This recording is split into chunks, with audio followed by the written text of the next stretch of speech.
आहे की रक्षाबंधन म्हणजे शुभेच्छेशिवाय दुसरं काय त्याच्यामध्ये. हा सण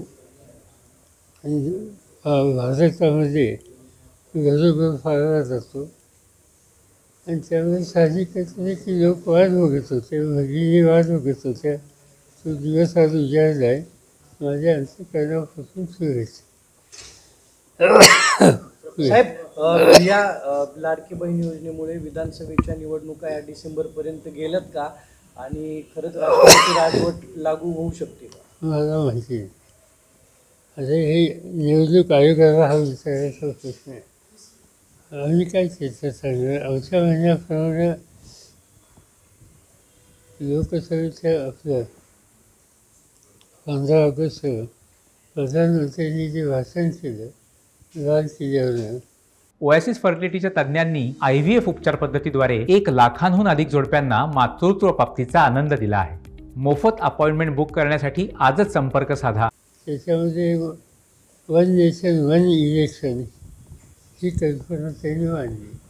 त्याचा अर्थ एकाच वेळेला सगळ्या निवडणुका व्हाव्यात ह्याचा आग्रह प्रधानमंत्र्यांचा होता.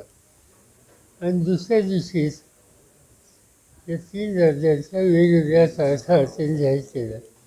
याचा अर्थ याला काही फारसं महत्त्व द्यायचं कारण नाही. आणि त्याचे कारण प्रधानमंत्री बोलतात एक आणि यंत्रणा दुसरा निर्णय घेतात. त्याची प्रचिती आपल्याकडे आली. सर, याच्या मागचं एक सरकारचं लॉजिक असं दिसतंय, लाडकी बहीण योजनेचा फायदा जास्त वेळात देऊन मतं आपल्याकडे वळतील असं एक. इलेक्शन 4 राज्यात आहे. काही ही लाडक्या बहिणीचा विषय 4 राज्याचा नाही आहे, हा फक्त महाराष्ट्रात आहे. ज्या वेगवेगळ्या योजना त्यांना वेळ भेटावा म्हणून पुढं महाराष्ट्राचे ढकलले असं वाटतं का? मला कारण माहिती. ज्या वेगवेगळ्या जुन्या योजना ज्यात निराधार असेल, अपंग असेल, शिष्यवृत्तीचे पैसे असतील, ते पैसे येत नाहीत, पण नवी योजना येते, त्या नव्या योजनेचे पैसे येतात. असं आहे की आता कालच माझ्याकडे एका शिक्षण संस्थेची बैठक होती आणि आज सकाळी सुद्धा रयत शिक्षण संस्थेचे प्रमुख पदाधिकाऱ्यांची माझ्यावर बैठक होती. या सगळ्यांची स्कॉलरशिप आणि अन्य ज्या सरकारच्या योजना आहेत, सवलती आहेत, त्याच्या रकमा मोठ्या प्रमाणात थकलेल्या आहेत. म्हणजे ज्या राज्य सरकारची अनेक धोरणं आहेत, अनेक स्कीम आहेत, अनेक लहान रस्त्यांच्यासाठी सुविधा दिलेली आहे, त्यासाठी लागणारी रकमेची तरतूद आज नाही आहे.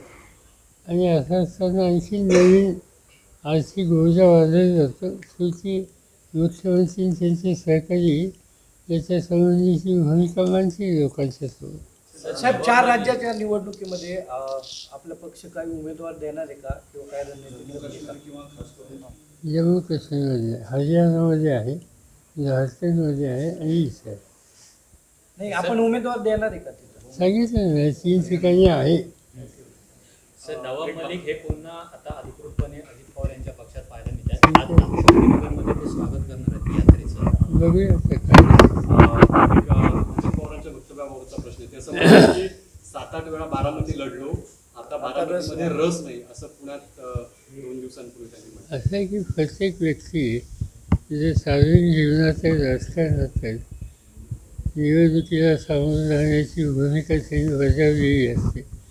त्याला आपला निर्णय घ्यायचा अधिकार आहे. त्यांना जिथं अनुकूल वातावरण वाटत असेल तिथं जनतेने करतात. आता यांच्या मनात नक्की काय मला माहिती नाही. अलीकडे ज्या मुलाखती त्यांनी दिल्या त्यात पवारसाहेब हे वंदनीय आहेत आणि त्यांच्यावरती टीका करणं योग्य नव्हतं असं ते सांगायला लागले. सर, यापूर्वी उलटं पाहायला मिळालं. माझ्या काय ऐकण्यात नाही आले.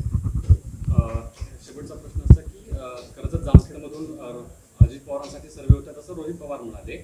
बारामती सोडावी लागते अजित पवारांना असं तुम्हाला वाटतंय का? मला या दोन्ही गोष्टीची माहिती नाही. संभाजी भिडे म्हणतात की मराठा समाजाच्या ते असं संभाजी भिडे ह्याच्यावर काय कॉमेंट करायच्या लायकीची माणसं आहेत. काही प्रश्न विचारतात केजरीवाल तुम्हाला भेटल्या का? आणि म्हणून की तुम्हाला भेटायचे नाही म्हणजे कारण हल्ली असे प्रश्न इथे विचारतात. म्हणजे असं एकंदर आपल्या लोकांचा दर्जा फार उंचावलेला आहे.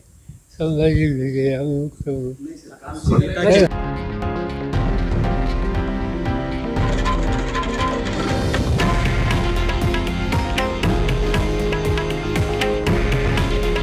हे आहे देशातील नंबर 1 न्यूज नेटवर्क आणि आपण पाहत आहात TV9 मराठी. काळजी तुमची, हित महाराष्ट्राचं.